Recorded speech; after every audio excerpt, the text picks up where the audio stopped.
السلام عليكم ورحمة الله وبركاته. خفجم توتا جالتم توتا هردف توتا ماتي دكتور عبد السير أحبنا قاعد نفترس سنين جدا أدو قمتي سبايا قمنا بقى قمدن أورمو خيا قمتشون كيسان قمتشو خوتي إجا وري ماتي نوف انت إن قوي ما قوي يعني سنتمنا أكو فيديو مالي في ماتي نوف تا سبسكرايب قد أنو ججبيسا نسوان أوغا أورمو باسو قوي وان قمتشي سا أبدي أورمو تربو dubbachuudhaaf duubattiin jennu isii kanan dagatina subscribe isii tuqaatii maatii nuuf ta'a. Egaa Najaat Hamzaadhaaf baga gammaddee isiniin jennaa. Woboon injifannoo ajaa'ibaa galmeessisaa jira. Gujii keessatti lixarratti waan ajaa'ibaa masaraa irratti galma biltsiginnaan ergaggeessii keessa teessee woboo arrabsaa turte to'achuudhaan ummata miliyoona tokkotti tilmaamamu walitti qabuudhaan marii kaleessa woboon taasisaa ture yeroon argu gammachuu guddaan itti dhagahame. Najaat Hamzaa dubbi himtuu woboodhaa idila addunyaa taatee shuumamuu keetiif baga gammadde. Kun maali? Oromoon wobootti abdiisaa horatee garagaleera jechuudha. Kanaan ala maal barbaadde? Wanti nuti iyyaa baaneef Oromoo woboo jabeeffadhu yoo hidhatte kabajamta. Yoo hidhatte kabajamta. Namni hidhannoo hin qabne hin kabajamu jennee waggaa meeqa iyyaa turre. Har'a Oromoon hidhannoo tamanee Najaat Hamzaa kutattuu sabaadhaa dubbi himtuu idila addunyaa woboo gochuudhaan uumee jira jechuudha. Biltsiginnaan har'a hirriba malee bulti. Inni dheengaddaa ammallee michiin keessaa utuu hin bahin har'allee ammas michiin biraa itti daddabalameera jechuudha. Injifannoo guddaadha Oromoof. Oromoo injifannoo kee gammachuun fudhuu siin jedhamudha kutarama. Baga gammadde hundi keetu. Oromoo ji'a tokkoon isinii kenneen. Mee viidiyoo kan koo irra deebi'aati gurbaa'uun maaliif akkanatti xiinxale? Wallaahi biltsiginnaan yoo isiin ji'a sadi Itoophiyaa keessa biyyattii kana bulchite Abduseen qullaa isaa liivii lala qullaa kan koo akka isin dhaabbadhuutii nuuf mul'adhu jettanitti isinii waraaba.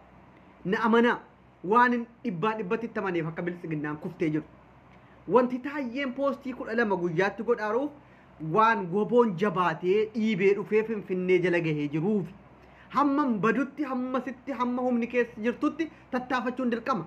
Gaafa awwala TPLF qeerroodhaan marfamtee ari'atamuu kaatu maal jedhee Hacaaluun humna qabanuun ijibbaata falmatu. Isa gaafa Hacaaluun masaraa moo intinii sanatti akkas gadi bahee ummataan qeerroo jirtuu jedhu san TPLF gaafasillee abdiin kutanne Hacaaluun akkamitti liivii irratti gabbahee akkasitti maal jedhanii miidiyaa irratti dubbataa turan. Taayyeen halkanii guyyaa wanti inni barreessu erga gaafa marroon gabbahee ajandaa jabaa kana jalatti kennuuti hayluu addunyaatiif taayyeen rafaniin beekanu waan nama dhibu. Maaliif woboon jabaatee dhiibee dhufee Finfinnee gahe ergasii riphee lolaadhaa ganda tokkotti keessa qofa waan jiru si'aa jiru jarri. Woboo balleessineerra torbii tokko guyyaa 4 nutti hin fudhatu jedhee biraan ujuulaa dhaaddataa ture. Gaafa inni waraana biltsiginnaa kumaatamaan booji'ee isa kaan isa didee dalgisee hawaa kana keessatti fuudhee ajjeesee dhiiga Oromoo gumaa baasuudhaan argisiisee jirra jedhee as dhiibee dhufee TPLF'n aangoo siyaasaatiin otoo hin taane aangoo lolaanii biyyattii aangoo lolaatii walqixa lollee mootummaa kana kuffifna jedhanii walii galan irratti taayyeen lafatu mareen hin kufe. Amma rafiitiillee ol deebi'ee jaarsiisaatiif yeroo kennee rafuu dhiisee jira taayyee danda'a. Dhugaa walitti himnu. Maaliif?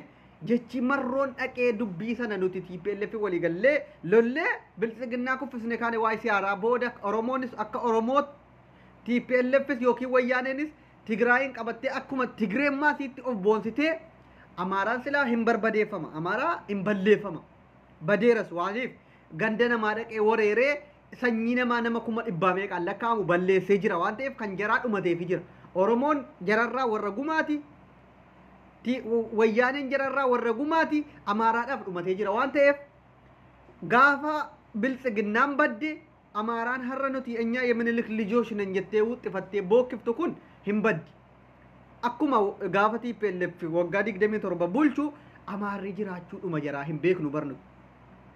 Siidaan Haile Sillaasee ijaaramu jennaan nuti nama du'eef siidaa waan dhaamnu hin qabnu jedhee deebii mallas deebisi yaadadhaan.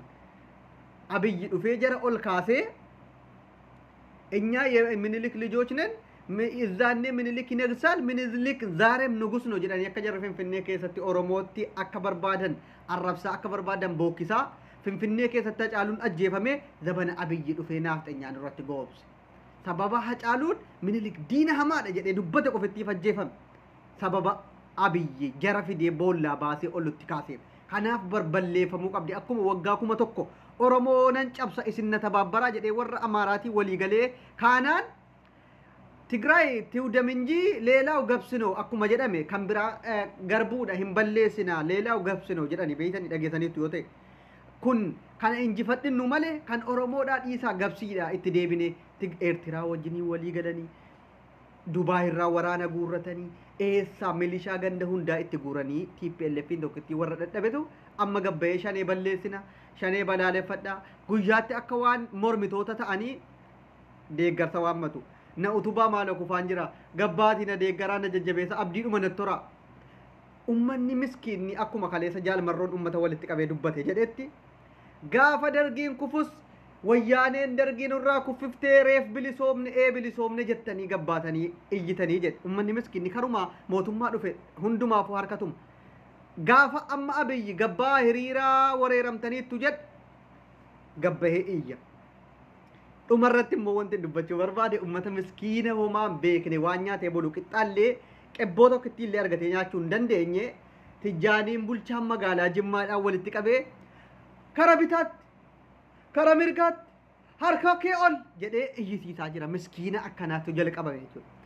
Isa waraanni hawaarra babarrisu dadhabeeyyuu miskiinni ganda keessaa funaanameetuma tarii uummanni Oromoo zarii kutuudhaaf tarii wanti garaana nyaatu waan maqaa Oromoo jedhame qofittiidhaan boka waraanatti guuramaa jiru abbaas haa ta'u dargaggeessatti ta'u Oromootti baay'ata lafa Amaaraa deebisuu qofaaf Oromoo akkuma jedhee zarii balleessuu fi laata hanga ta'een irraa balleessee xiqqeessuu fi baay'ina keenyatu jara gumnaan Abiyyi wanta kana godhaaraa fa'i kan jedhutu sammuu keessana dhufaan wanta akkanaa yaaduu fa'iin jalqabe gaayaa ummata miskiina ijji wada laay ijji wada qany ijji wada min jedhee iyyisiisaa oolaara jechuudha rabbiin Oromoo bilisoomsuudhaaf ji'a tokko yoo danate faabirkaa intiniidhaa to'atanii jiru jechuudha.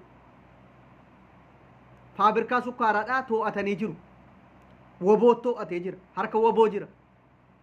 Kanaan achi maal barbaadde? Ontoottoo seenanii 4 kiiloo seenuu qofittiidha. Bar Finfinneen marfamtee jirti bakka arfaniinuu. Naannoon Amaaraa to'atamee dhumate. Oromoo humna kee jabeeffadhu. Of jabeessiitii gabbahiitii. Woboo kan kee bakka jarri dhufan hundatti simadhu injifannoon kan ummata Oromooti Najaatam Za'atillee jabaadhuuti sagalee woboodha addunyaa irratti dubbii himtuu erga taate si shumanii galmaan geessa jennee si abdanna jabaadhu si jedhu Dr. Abduseen gammadeen jira isinillee warri gammaddan baga gammaddan nuuf jiraadhaa Oromoon hin injifataa horaa bulaa